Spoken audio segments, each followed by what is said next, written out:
ঠুং ঠুং করে তোর মতো খালি পড়াই দিছে তোর বইনা টুইনা কিছু নাই রে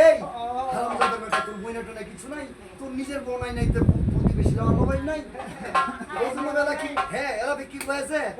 ওরে বউ নাই আছে তার মা